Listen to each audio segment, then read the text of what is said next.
नमस्कार, plus minus कार्यक्रम में आपका स्वागत है।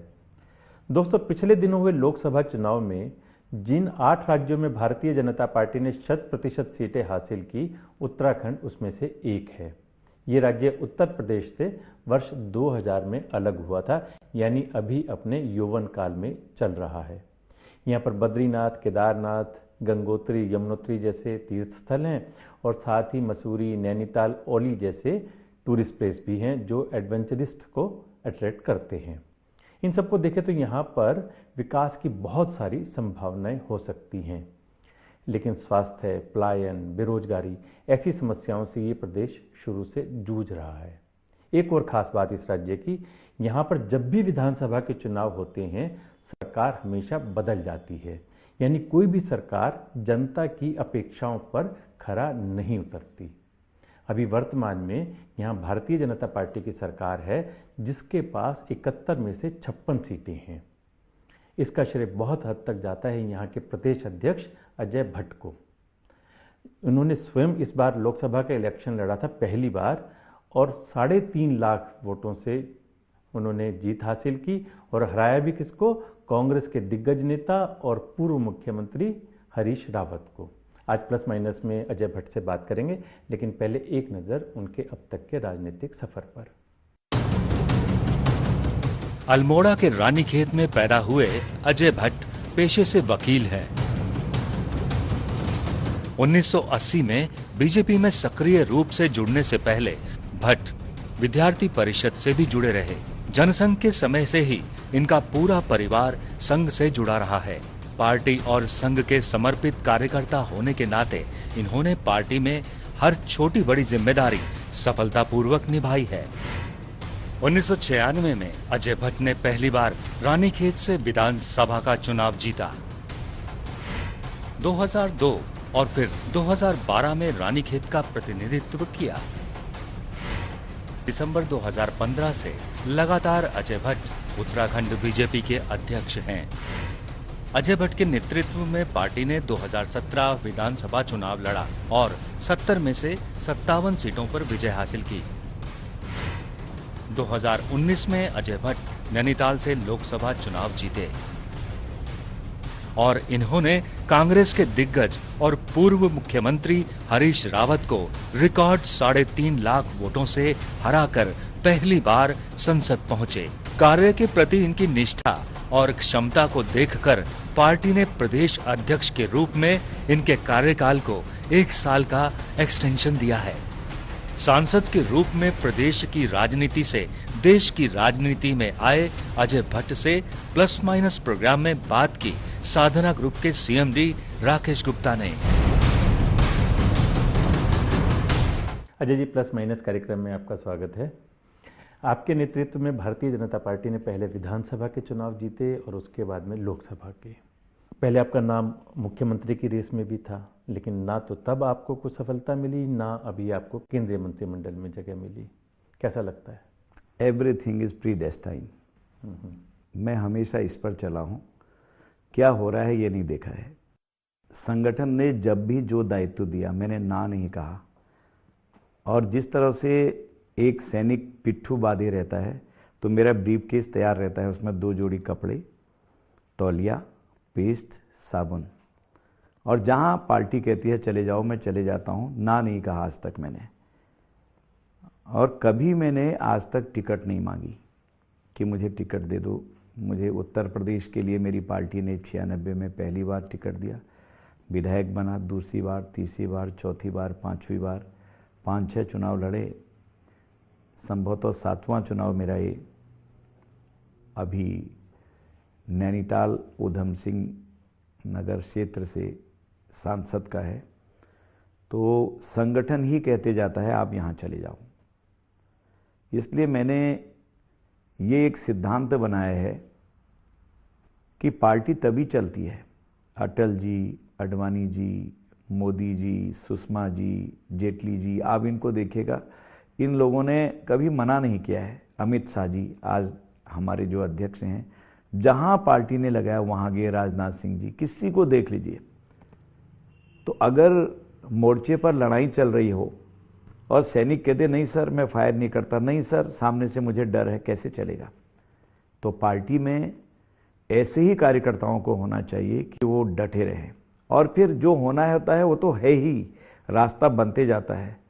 मेरा स्लोगन है जिंदगी का, एवरीथिंग इज प्री डेस्टाइन, सब कुछ पूर्व निर्धारित है। आदमी की सांस भी कंप्यूटराइज है, चल नहीं सकता उसके बिना।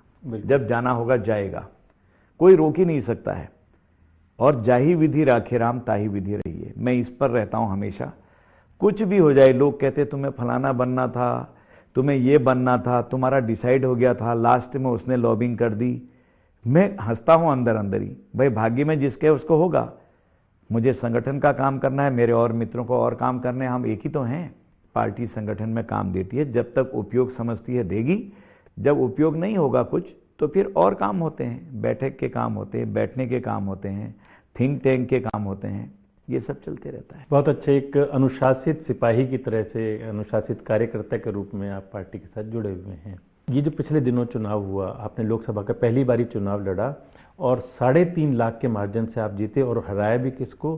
कांग्रेस के दिग्गज नेता और पूर्व मुख्यमंत्री हरीश रावत को। इसका श्रेय आप किसको देंगे? आपने वहां पर जो अभी तक काम किए थे उसको, या मोदी जी के नाम को?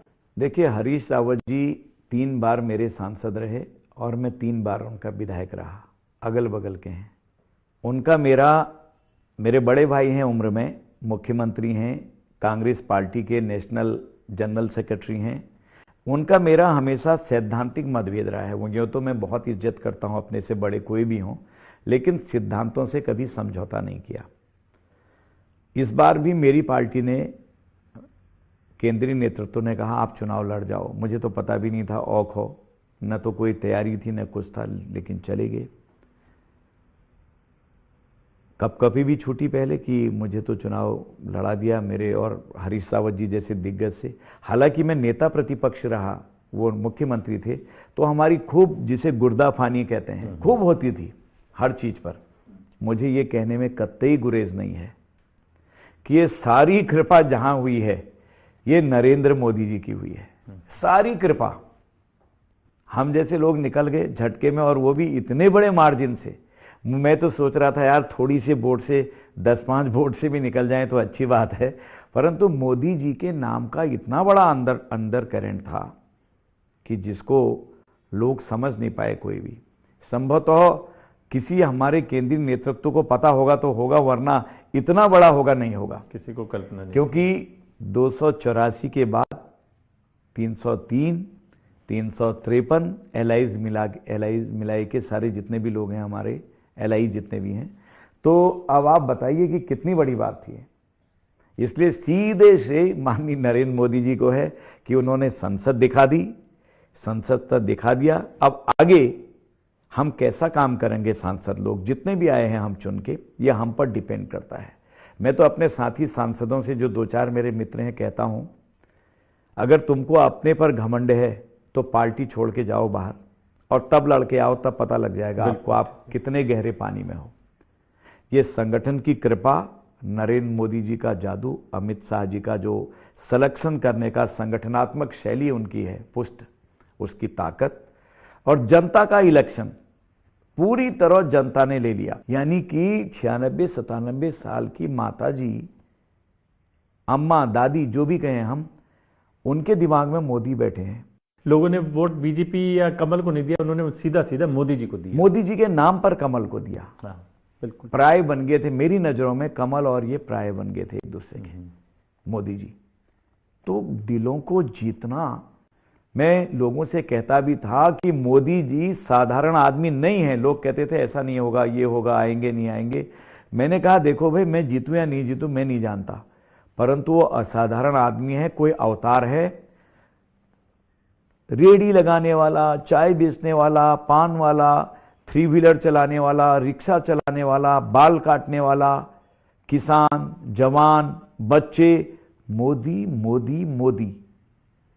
ऐसा तो हर एक के दिल में या तो वो अपने इष्ट को ही मानता है, या फिर कोई अवतार होता वही जगह बना पाता है। ये कोई शक्ति है मोदी जी के अंदर, उसे समझ नहीं पा रहे अभी हम लोग। बहुत बड़ी शक्ति है, जहां जाते लोग लग जाते हैं। आप विदेशों में देखिए, मैं अमेरिका में गया था एक फंक्शन में वर्ल्ड पीस ऑर्गेनाइजेशन ने बुलाया था मुझे, तो वहाँ एक से एक अरबपति हैं हमारे भारतीय।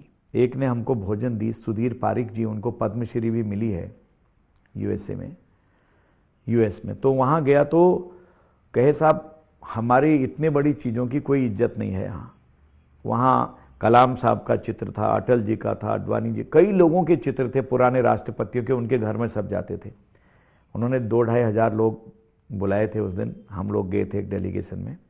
तो कहा आज तक हमारी कोई इज्जत नहीं थी, जब से मोदी जी बने हैं ये गोरे लोग हमको इतनी इज्जत दे रहे हैं कि हम कल्पना नहीं कर सकते हैं। आज ये हमारी प्रॉपर्टी की बड़ी भारी कीमत हो गई, वरना हम कुछ थे ही नहीं इनके साथ। पूरी दुनिया भर में भारतीयों ने सिर सम्मान के साथ ऊंचा उठा है और मोदी जी ने डंका बजा दिया भारत का। कोई हो, ये कांग्रेस के लोग जो मोदी जी को गाली बकते हैं ना, बाहर के देशों में जाते हैं, कहां से आए हो? भारत से आए हैं, मोदी के देश से, वेलकम वेलकम वेलकम। इनका स्वागत हो रहा मोदी जी के नाम पर, और ये अंतर्मन से मोदी जी को धन्यवाद करते होंगे जो यहाँ गाली बकते हैं। और उत्तराखंड का तो मोदी जी के साथ में इतना घनिष्ठ रिश्ता है कि चुनाव खत्म होने के तुरंत बाद मोदी जी केदारनाथ जी गए, वहाँ पर उन्होंने साधना की और वहाँ से शक्ति लेकर वापस आए कि मैं दोबारा से इस देश की सेवा में लगूंगा। बिल्कुल, 14 बार मोदी जी उत्तराखंड में आए हैं और जी खोल के उत्तराखंड को दिया भी है। ऑल वेदर रोड पहली बार स्वीकृत हुई भारत में,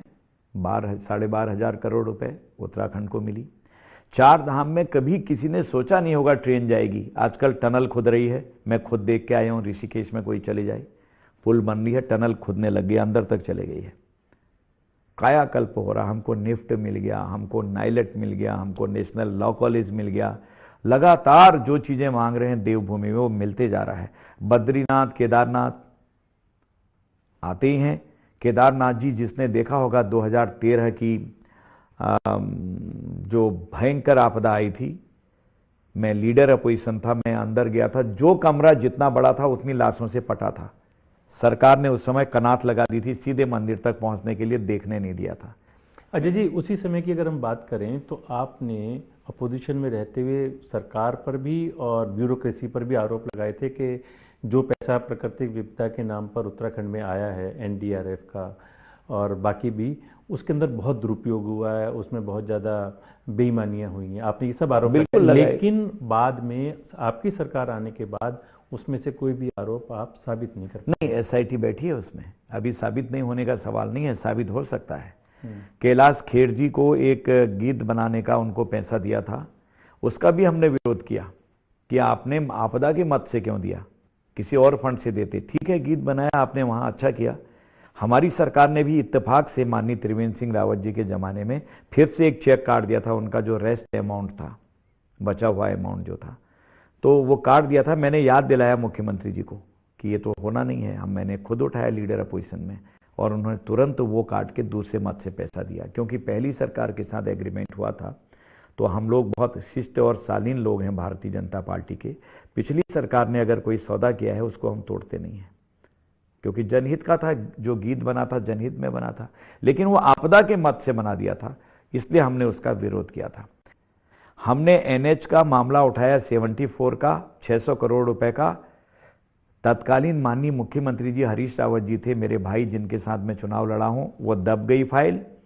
हमारी सरकार ने आते ही मैंने कहा कि इसे तो देखना चाहिए क्या है। देखा तो उसमें जिलाधिकारी, एसडीएम, एसएलओ, कम से कम 4 दर्जन लोग जेल के अंदर बंद, 1.5 साल से जमानत नहीं हुई।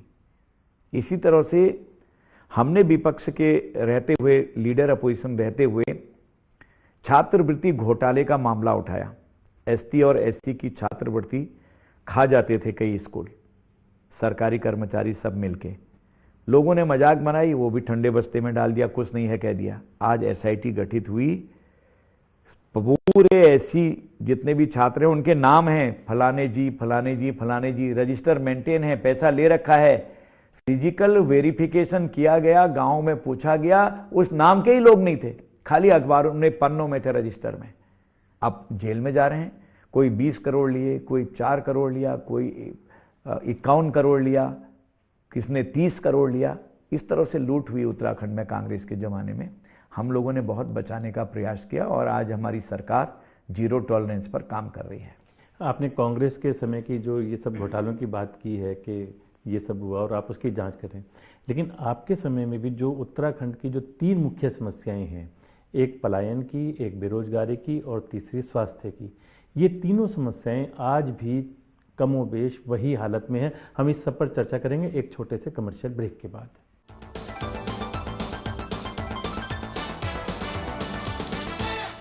निरमा शुद्ध नमक कहीं से खरीद के रिफाइन किया गया नमक नहीं, ये पानी से पैक तक का सफर तय करता है निरमा के अपने 30,000 एकड़ के प्लांट में आधुनिक वैक्यूम इवेपोरेशन मेथड से, इसलिए इसमें अशुद्धि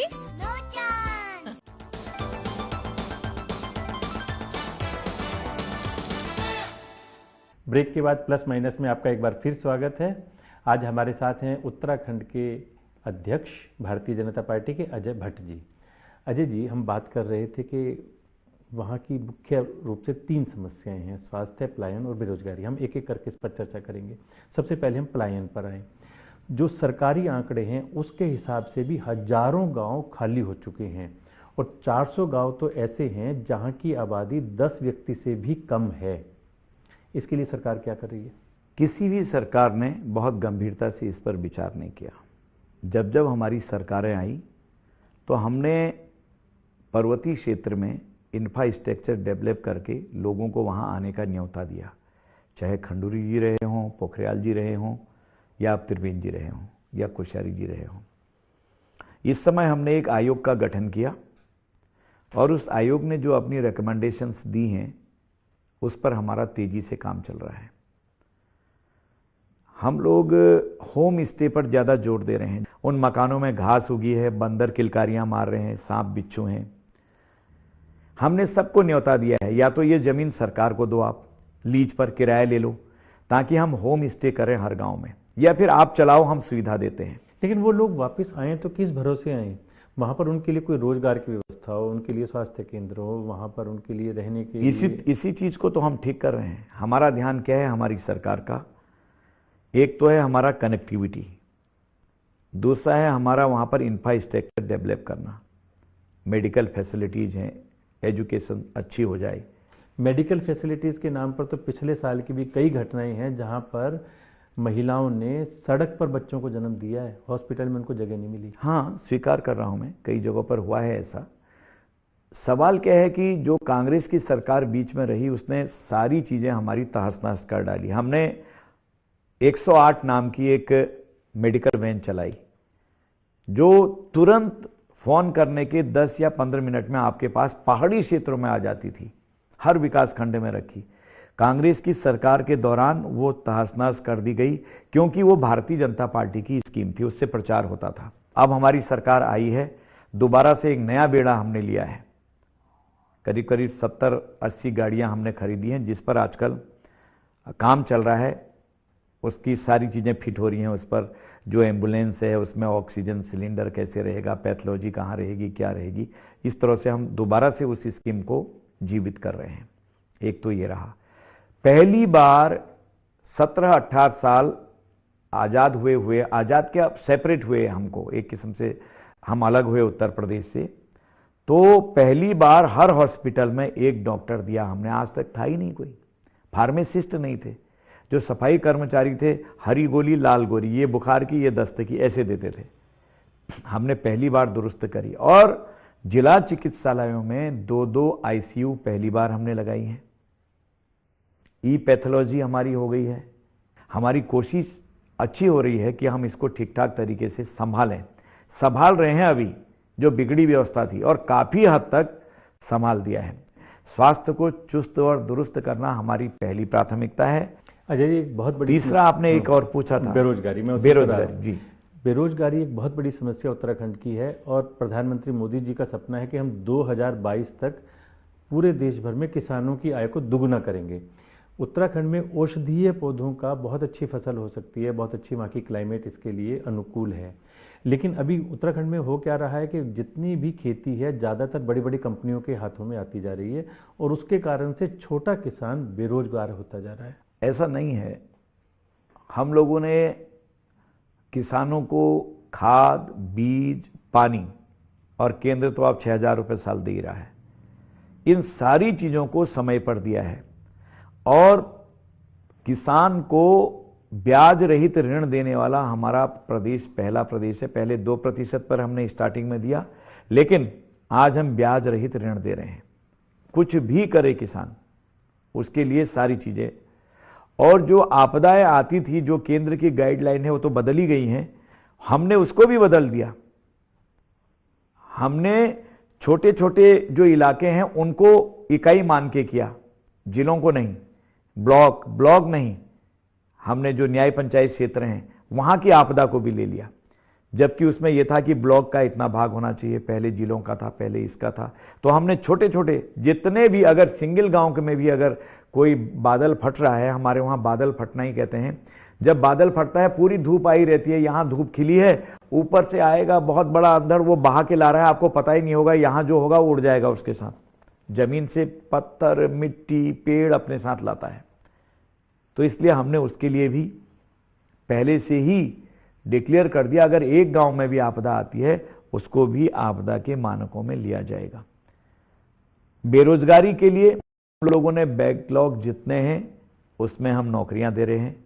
स्वरोजगार खोलने के लिए जो पैसा केंद्र का है, जो हमारा है, उसको कर रहे हैं। जो स्किल डेवलपमेंट के सेंटर हैं वो हम लोग खोल रहे हैं लगातार। तो एक के बाद एक बेरोजगारी कैसे दूर हो। और प्रसाद बनाने का आप देखिए, 1.5 करोड़ का प्रसाद केदारनाथ जी में, बद्रीनाथ जी में हमारी माताओं बहनों ने, लोकल ग्रुप ने, जो वहाँ की चौलाई होती है, जो 10 रुपये किलो नहीं बिक रही थी, आज वो प्रसाद के माध्यम से 100 रुपये किलो बिक रही है। वहाँ की माताओं बहनों के ऑर्गेनाइजेशन बनाए हैं, 3-4 जगहों पर हमने प्रारंभ कर दिया है। ऐसे ही हम लोगों ने प्रसाद बनाना वहाँ जागेश्वर में किया है, बद्रीनाथ जी में किया है, केदारनाथ जी में किया है, हरिद्वार में प्रारंभ होने वाला है। आप हरिद्वार की बात कर रहे हैं, उस पर ध्यान आता है कि अगले 2 साल बाद कुंभ का वहाँ पर महोत्सव होने वाला है। अभी जो प्रयागराज में कुंभ हुआ था, जो लोग भी वहाँ पर गए वो मोदी जी के और योगी जी के दोनों के प्रशंसक बन गए। वहाँ की व्यवस्थाएं इतनी अच्छी थी, वहाँ का अनुशासन, वहाँ की सफाई, वहाँ का रहन सहन। और लोग तो यहाँ तक कहते हैं कि अगर 5 करोड़ लोग वहाँ गए तो समझो 20 करोड़ वोटर फिक्स हो गए थे, क्योंकि वो मोदी जी के, योगी जी के इतने प्रशंसक बन गए थे। 2 साल बाद हरिद्वार में भी कुंभ का आयोजन वैसे ही होगा जैसे इलाहाबाद में हुआ। 2010 में हमने कुंभ किया था, वो सराहा गया और पूरे विश्व में चहल पहल हुई और विश्व के लोगों ने वहाँ पर आके उसकी स्टडी करी।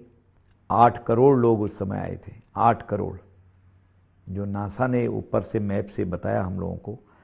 तो चुस्त दुरुस्त व्यवस्थाएं थी। हरिद्वार कंजेस्टेड बहुत है, बहुत छोटा इलाका है, उसी में कुंभ होता है, उसमें 8 करोड़ आना। इलाहाबाद, हमारा प्रयागराज बहुत फैला है, वहाँ पर जगह अच्छी है। प्रयाग भी अपना है, हरिद्वार भी अपना है। तब भी मोदी जी प्रधानमंत्री थे, अब भी मोदी जी प्रधानमंत्री हैं। करना तो सब उनको ही है। हमारी गवर्नमेंट ने 5,000 करोड़ रुपए मांगा है, जैसे उत्तर प्रदेश को दिया, निश्चित ही वो मिलना ही मिलना है। तो बिल्कुल उसी पैटर्न पर होगा, उतनी स्वच्छता रहेगी, वैसा ही अरेंजमेंट होगा। जगह सीमित है, बहुत बड़ा जगह हरिद्वार नहीं है, लेकिन उसमें 8 करोड़ जब उस समय आ गए 2010 में, आज तो बेहतर व्यवस्थाएं होंगी। अब तो नमामि गंगे के अंतर्गत हमारे घाट बहुत अच्छे हो गए। जो लोग यहाँ भाषण देते हैं, क्या हुआ, क्या किया, कैसा किया, मैं उनसे कहता हूँ कि जरा आप मोदी जी की कल्पना देख के आइए, घाटों को देखिए और साथ में केदारनाथ जी को देखिए। जो रोते हैं, कई लोगों के तो आंसू निकल आते हैं जिन्होंने 2013 में देखा होगा, क्या दिव्य और भव्य बना दिया मोदी जी ने। नीचे से जाते ही सीधे केदारनाथ दिखते हैं, जो कि भवन पहले यूं ढक देते थे, वो सब अलग हो गए। लेकिन जो अलग किए गए उनकी पूरी व्यवस्थाएं हैं। ध्यान कक्ष उनके अंदर है, पंडित जी के रहने के लिए है, पंडित जी के जितने भी अपने भक्तजन आते हैं उनके लिए है। एक सिस्टमेटिक तरीके से निर्माण हो रहा है। और गुफा का तो आपने देखा कि कैसी गुफा है और पूरे विश्व प्रसिद्ध हो गई है। लाइन लगने लग गई कि वहाँ हम भी आए करके। मोदी जी ने उसको भी एक ब्रांड बना दिया है और उसके कारण से ज़्यादा वहाँ टूरिज्म। अभी देखिए, मैं आपको एक बात बताता हूँ, गुप्ता बंधु हैं हमारे एक वहाँ, त्रिजुगी नारायण में शिव जी पार्वती माता जी की शादी हुई थी, आज नहीं उस काल में। तब से धुनी जल रही है, कम लोग जानते हैं देश के। एक गुप्ता बंधु हैं दुबई में, उन्होंने डेस्टिनेशन मैरिज के लिए त्रिजुगी नारायण को चुना है। ये पहाड़ पर त्रिजुगी नारायण जी हैं, धुना जलता है, तब से जल रहा है शिव जी और पार्वती जी की शादी से। और ये पहाड़ पर जोशीमठ है औली। तो एक पर्यटक आएंगे एक से एक बढ़ के, और एक डेस्टिनेशन मैरिज जिसको हमको बहुत साल लगते उभारने में, सबको पता लगेगा। कई लोगों को पता ही नहीं है कि त्रिजुगी नारायण में भगवान शंकर ने और माता पार्वती जी ने विवाह रचाया था, और वहां शादी करने के लिए लोग जाते थे। हमारे वहां बहुत सगुन माना जाता है। ये सारी चीजें पर्यटन को हम नंबर 1 पर ला रहे हैं। हमने 12 डेस्टिनेशन चुनी है इस बार, 12 नए पर्यटक स्थल बना रहे हैं, पैसा दे दिया है, नपाई जुकाई हो रही है, वहां नई टाउनशिप बसेगी। कितनी बड़ी बात है। इसलिए सरकार हमारी बहुत अच्छा काम कर रही है, हम लोग अपनी तरफ से अच्छा काम कर रहे हैं। बाकी विपक्ष का काम तो कहने का है, वो कहते ही हैं। मोदी जी को कह दिया, जब मोदी जी को नहीं बख्शा, जब भगवान राम को नहीं बख्शा, तो फिर बाकी कुछ तो लोग कहेंगे, लोगों का काम है कहना। पर हमारा जो लक्ष्य है सीधे चलना। मैं तो लोगों से कहता भी हूं, भाई आंख बंद करो। कांग्रेस के मित्रों से भी मैं अपने भाषण में कहता था, मित्रों आंख बंद करो। आंख बंद करके सोते समय सोचना कि यार ये मोदी जी 24 घंटे में से 18 घंटे 20 घंटे काम कर रहे हैं, रात दिन भाग रहे हैं। किसके लिए? बेटी, बेटा, पत्नी, रिश्तेदार, भाई, किसके लिए? उनकी माताजी 8x10 के कमरे में है, भाई वही व्यवसाय करते हैं जो पहले करते थे। कोई वीआईपी ट्रीटमेंट नहीं, कहीं पर कुछ नहीं। तो आखिर किसके लिए कर रहे हैं? हम सब के लिए, पूरे देश के लिए। और इसीलिए आज देश भी आगे बढ़ रहा है। और जो लोग मोदी जी को गाली देते थे, उनकी दुर्दशा देख के मुझे बड़ा तरस भी आता। हाउस में, मैं तो हाउस में देख रहा हूं, ऐसे आमने सामने देखा नहीं था। वो बिल्कुल मुरझाए चेहरे, लटके चेहरे, खिसियाहट में बोलना, ये सारी चीजें दिखाई देती हैं। क्योंकि अगर सूरज की तरफ कोई थूकेगा तो मुख में ही गिरेगा।